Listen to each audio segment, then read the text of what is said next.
In sports, injuries are something that every player wants to avoid. Having an ACL tear is the last injury that any player wants to hear. You have one, there's a chance that you can come back. You have two, then your career is pretty much over. You have three, what happens then? Well, they don't know because many players have not done that. But we actually had a chance to sit down with Thomas Davis of the Carolina Panthers, who has had a remarkable 3 ACL tears in his knee. And he's not only come back, he's come back to be one of the best linebackers in the NFL today. As I sat down with Thomas, we talked about the first tear, the second tear, but it was actually the third tear that we discussed the most.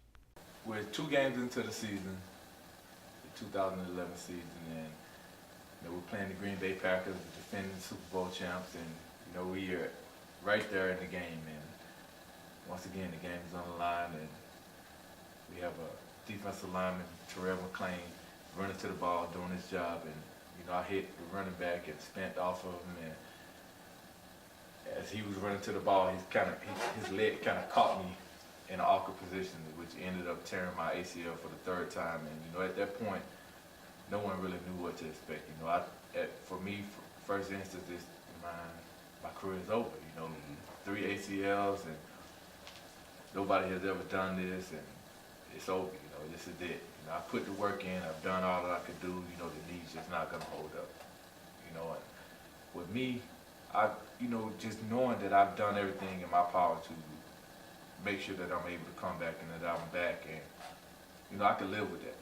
I can live with knowing that I've done everything. But as it went on, a day goes by, and after I went in and told the team, figure out a surgery plan, just to do a cadaver, which is a lot less stressful on my knees and a lot less stressful rehab. So, just go in and get a cadaver and just be done with it. Mm-hmm.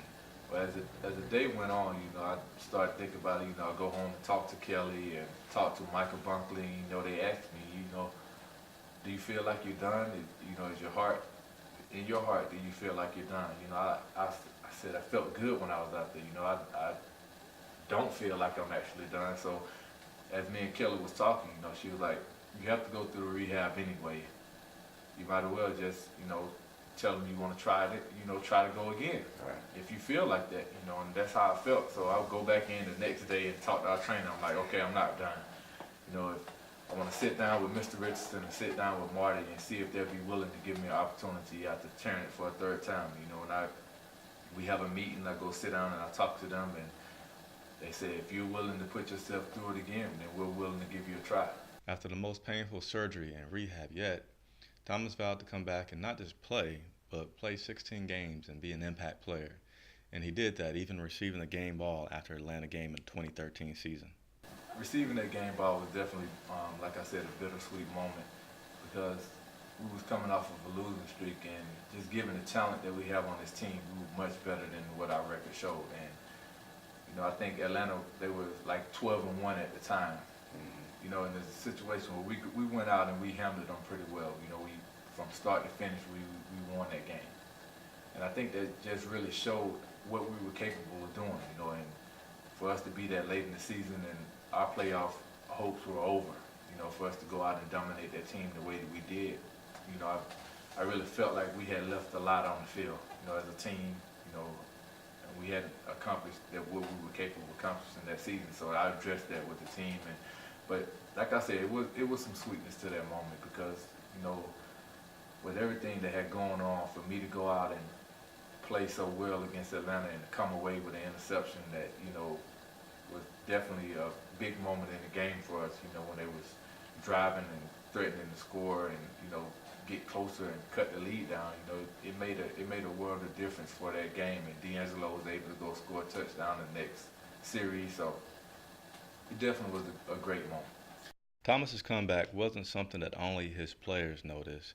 Many other media outlets, local, and even players and other coaches noticed that Thomas was having a comeback year that was worthy of NFL attention. And it's definitely a humbling situation. When we play teams and you have the guys from opposing teams coming up to you like, man, you're definitely an inspiration to me. I'm proud of you to see, you fight back and fight through all of this. You know, even when we played San Diego, their coach North Turner, he came up to me after the game. He was like, "Great job. You know, I'm proud of the way you fought back from these injuries, and you know, you've done a great job, and you know, I commend you for that. You know, to have a opposing head coach come to you, that's that's unheard of, to come up to you and talk to you after the game.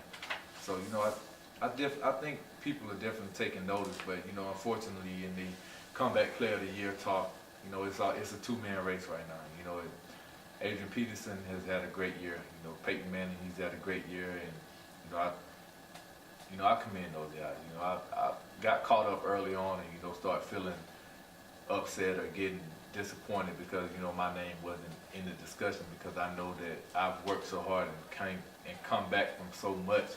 But you know, I really told myself, you know, that's not the reason why you did this. Mm-hmm. You know, you did this for the guys like Terrell Thomas that's going through the same situation right now. He has torn his right knee 3 times. You know, he's a guy that teams are going to look at and be like, okay, should we give him a shot? Is it possible for him to make it back? I'm living proof that it's possible for you to make it back. You know, I talked to Terrell and let him know, you know, I believe in you. Keep hope alive, and, you know, keep working hard. Anything is possible. Right. Well, again, I know local media, local fans, if we can help with that vote, that we will certainly push you through it and get you there. But still, congratulations on your 2012 nominee for the team as far as the Walter Payton Award for this year. So we'll see how that pans out. That wraps us up, man. I appreciate you coming by. And how do people find out more about you on Twitter or find out about the foundation? Hey, you can follow me on Twitter at TD58SDTM, and that's my Twitter name. Also on Instagram at TD58, or you can follow my foundation at TDDDF.